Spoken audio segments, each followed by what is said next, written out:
Hello, everybody. Welcome back to my YouTube channel. If you're new here, welcome and welcome again. So today I'm doing rather a very different video, and as you know, I already got my green card. So I just thought of coming here and letting you know, guys, some of the documents that I took with me, like a list of the documents that were really helpful to support my case and everything. And yeah, I have them written down on my phone, and I'm gonna like read them out loud. And if you are planning, if you know somebody who's planning to go, you can send them this video and yeah, help someone else out there. So the first thing that I have on my list, and these are things that we brought ourselves, current lease agreement with both names. So if you are living together, you have an apartment and the lease has both of your names, you need to take that. If you have a mortgage that you're paying, you and your both names are there, you need to carry that with you. So that's the first one. Current driver's license with same address for both spouses. So your driver's license with same addresses on both. And for this case, for this interview, it's for people or couples who are already here in States, because there are people, I know there are people who do the K1 visa, and for that one of the spouses usually outside of the country, mostly outside of the US, and they spouse who's here and is a citizen applies for the spouse. So we're not talking about that. We're talking about when both couples are here and they have properties together under the same name. So that's what we're talking about here. The third thing is 20 to 30 photos printed out of the two together. If of the two together, if you have a child, if you've met each other's family members, that will be a nice addition to your collection.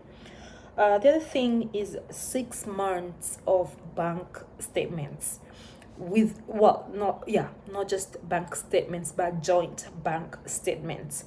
So if you have, and it's advisable to have this, bank statements, joint bank accounts, and bank statements, you take those with you. The other one is any insurance you have together, maybe car insurance, health insurance. If you have insurance that has both your names, you take that.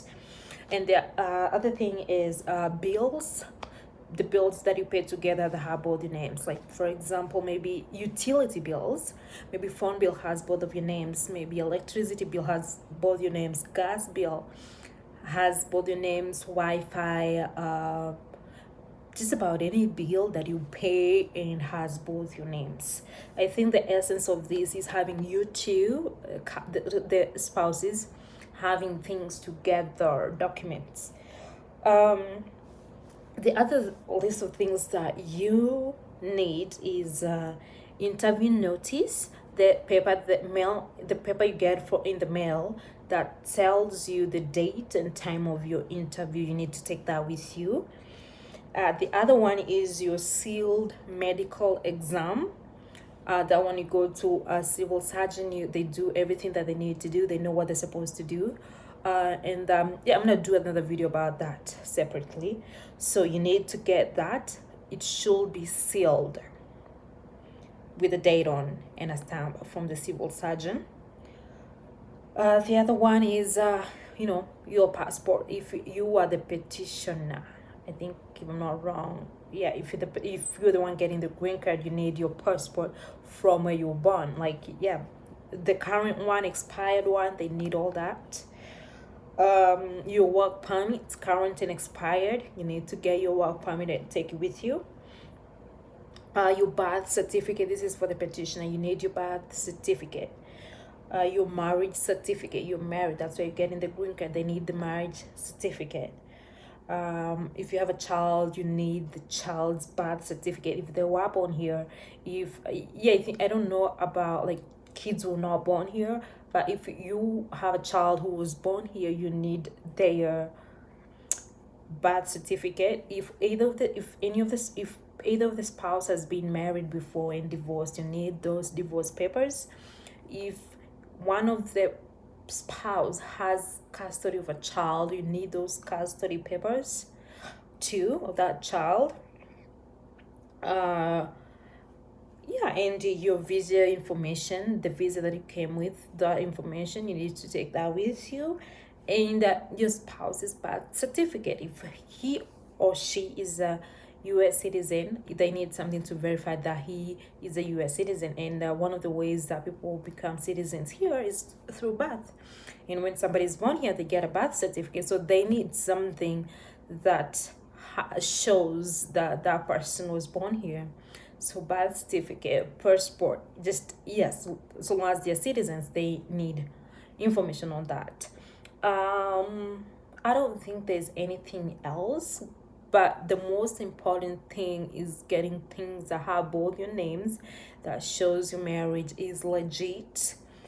If you have cars together, you need all that registration information. If your spouse was the co-signer or co-owner of the car, you need that.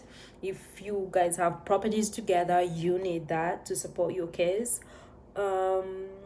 Yeah, I think that's about it. Just bring as much evidence as you can, and I think the rest, just leave it to God. It's just one of those things that you're like, you let God go in front of you, lay down all the mountains, and you walk in there believing, hoping, no, well, believing and trusting that God is going to grant you, you know, whatever it is that you want. And I think that brings us to the end of this video.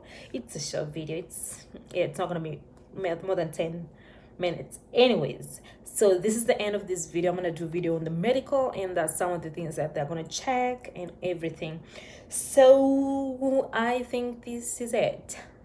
So if you've not subscribed to my channel, please do subscribe to my channel, and I will continue doing many more videos. And yeah, we'll be posting the interview, what is it called, the interview interview video in our couples channel, so you can check that out. Once it's out, I'm gonna link it under this video. Yeah, and I'll see you in the next one. Bye.